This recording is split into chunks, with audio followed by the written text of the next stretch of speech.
Holy shit, no more football. I know, the shit is shocking as hell, right? After 4 football games, I finally give you guys something a little different, so I finish up Sports Week with MLB the Show and also finish off the week with a nice big fuck you to the YouTube order. Anyways, lots to cover about this shit because, as I stated earlier, there are a number of oddities with this console generation when it comes to my sports games that had not occurred in any other console generation. This was the first console that I did not purchase a basketball or a hockey game. And you can throw in professional football into the equation since obviously I didn't get any of the Maddens, I only got the college football games. Second, this is the first console generation I did not have an overwhelming number of sports games. Every console I had prior to this, the majority of the games I had were sports games. PlayStation 3 broke that trend as I only have 5 total sports games. And if you want to include SSX as a sport, you could do that, but it would be in Extreme Sports. But anyway, we're going to get into that video in the future. Now, obviously, I haven't played this game in quite a long time, so it took me a few innings to get the timing of the shit down again. You know, my pitching was on point from the start, because there are just certain things that you just never forget. But by the 4th inning, that's when you see I get my shit back from my hitting. You'll see just how quick I get into a groove and I start fucking this game up like I used to.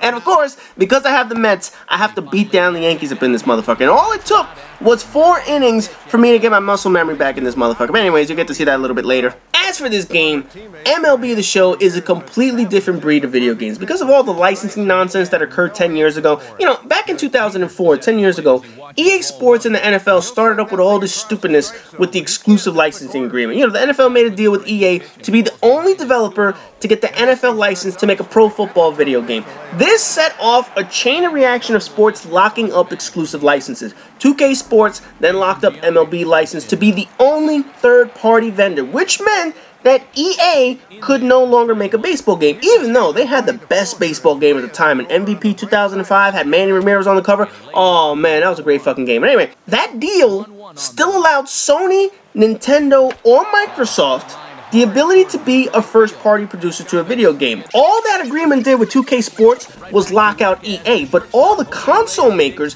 they were still allowed to make their own sports games.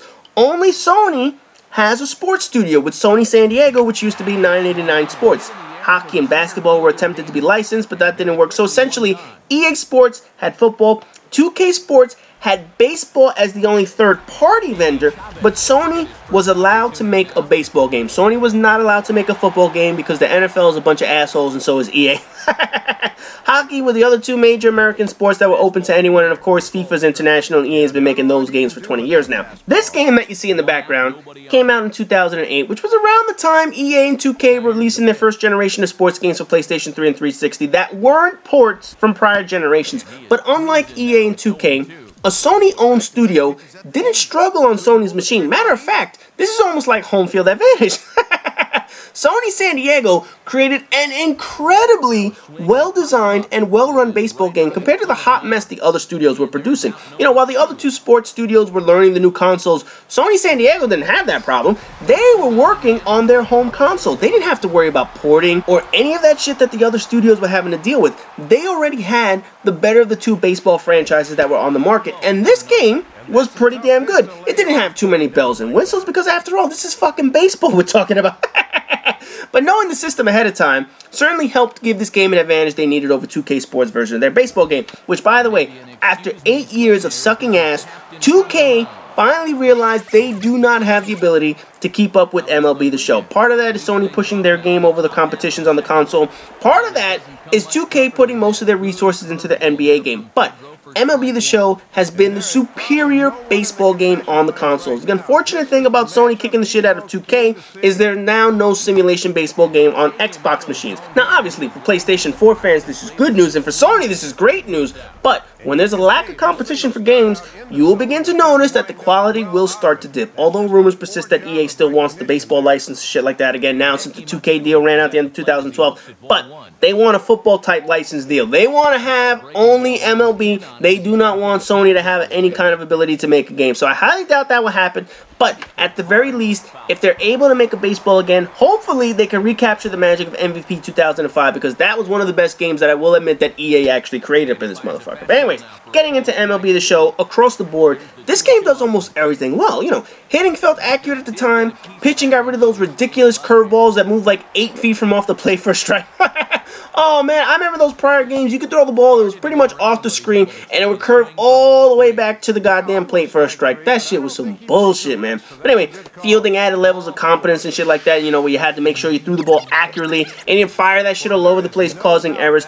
They had features that allowed you to play against other players or to play full seasons and shit with the ability to run an entire team, from the transactions to the players to the prices and all that other shit. The game was fantastic. Unquestionably, one of the best sports games and franchises to play during that time of the console change. Sure, the game had small issues. Sure, the game wasn't perfect. It wasn't an absolute baseball simulator, but then again, who wants to play 2 or 3 hours of baseball?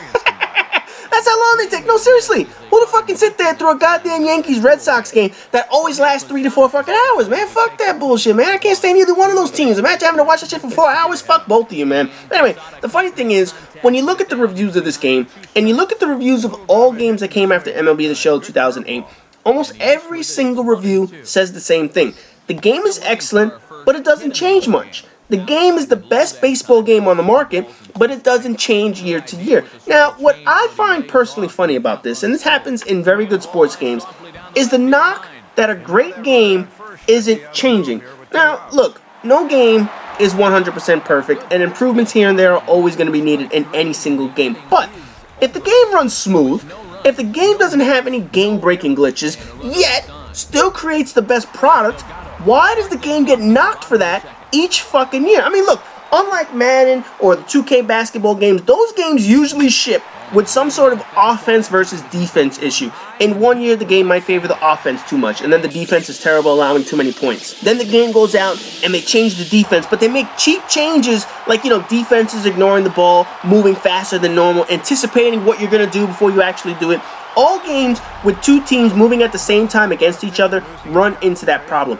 MLB The Show does not have too many issues like that because baseball never has two full teams playing against each other. The main interaction with baseball is always pitcher versus the batter. That's it. Pitching always felt fair, hitting always felt fair, fielding always felt fair, and the computer intelligence was always smart enough at the most difficult levels. The games played fair, so improving the computer intelligence was never an issue for MLB The Show. The only thing the series needed to improve upon was making the game more lifelike. Do the animations match the player? Are the graphics improving each year? Do the stadiums show more detail than they did last year? Do the players' faces show more detail? Did you add more gaming features like home run derby or fantasy teams? Do the players move in a lifelike way? Or do they maintain some form of robotic movements and shit like that? Did you motion capture the latest players from their swing to their batting stance to their pitching motion? Is the commentary the same from the last year, or did you add a few new lines or a new person commentating? Is Matt Vasgersian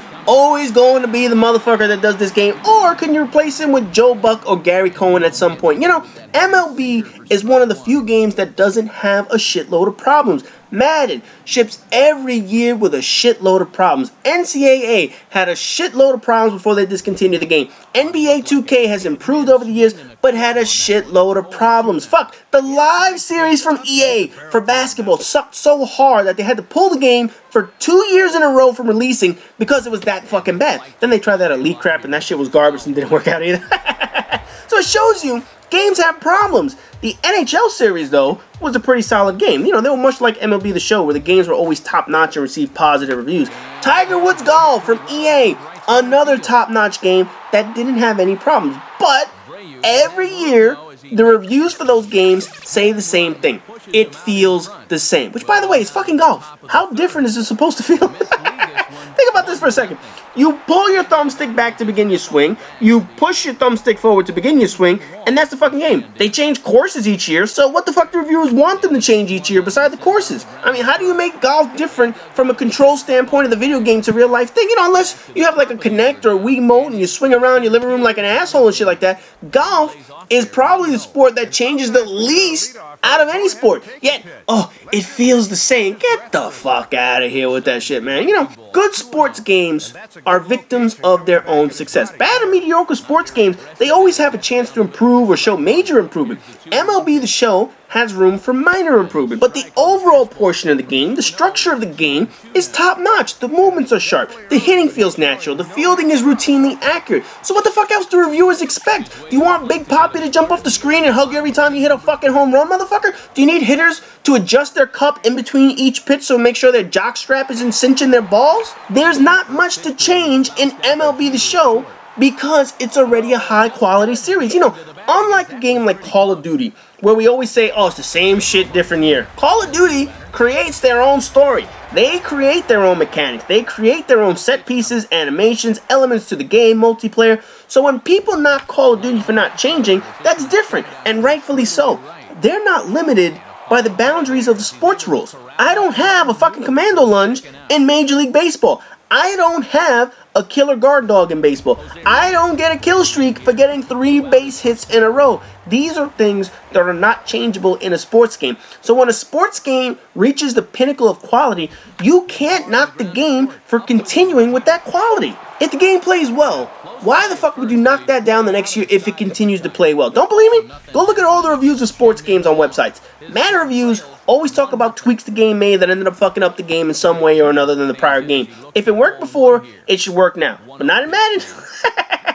Baseball games always manage to keep the good things in the game and improve upon things they needed to fix. Well, except the 2K baseball series that always managed to fuck things up one way or another. So for some reason, when it comes to reviews, quality sports games are always knocked because they stay on quality, because they stay on point, because they don't lessen in quality, they don't fuck up their games. All of a sudden, you need to improve something. What the fuck do you think they can improve on? I mean, seriously, what can a game possibly improve on if it already was the best game in the genre? It is so fucking stupid to read some of these reviewers and what they say when it comes to sports games that know what the fuck they're doing. Now, a big question people will ask is, why didn't I get another baseball game after this? Why did I stop after only one game instead of staying on the 2-year cycle that I mentioned? You know, unlike EA Sports and 2K games, this one isn't a bad game. It was developed solely for the PlayStation 3 and should have been very high on my list of games to get.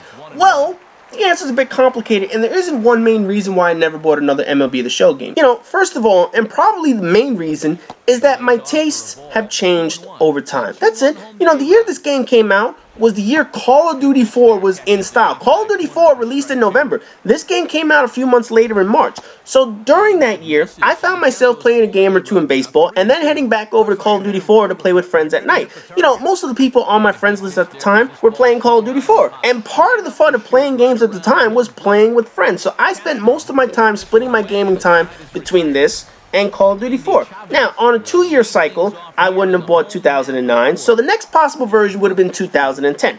However, what Call of Duty was active in that year? What Call of Duty came out right before MLB The Show 2010? It happened to be a little-known game known as Modern Warfare 2. And what happened in the months prior to MLB The Show coming out in 2010? A little-known instance of me starting up my YouTube channel. Yep, the year I wanted to buy another sports game or another baseball game, YouTube became a hobby. And the videos that were getting views and notoriety were Call of Duty videos. So I made Call of Duty videos and figured I didn't have time for baseball and I skipped it. If people wanted to watch Call of Duty and I was having fun playing that broken ass piece of shit at the time, oh man, we'll get into Modern Warfare 2 during Call of Duty week.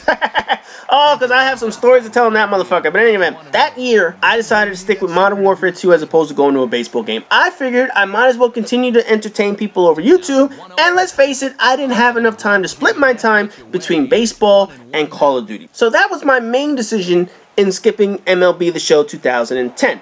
Next year rolls around, and I was not playing Black Ops at the time. And anybody can go back on my channel and take a look at what I thought about that piece of shit. And again, we'll get into that video during Call of Duty week. MLB The Show 2011 would have come out in the perfect year and would have been the perfect time to buy. However, a few things prevented me from buying that game. Number one, my Mets sucked. No, not only did they suck, but the team was a fucking embarrassment, man. You know, it's hard to cheer for your favorite team when the owner is driving that motherfucker into the ground. I mean, it was just an embarrassment to be a Met fan at that time. You did not want to be associated with the Mets, so having to play that shit and be a goddamn Met would have sucked. But more importantly, a few games came out that I wanted to play. Mass Effect 2 and Little Big Planet 2, they actually came out on the same day, by the way. Anyone that played Mass Effect 2 knows how epic that game was. Again, we're going to talk about that game because holy fuck was that shit worth it. About a month before MLB The Show 2011 came out, another game popped out that I should not have bought, Killzone 3. I sort of had 3 games I was playing at the time.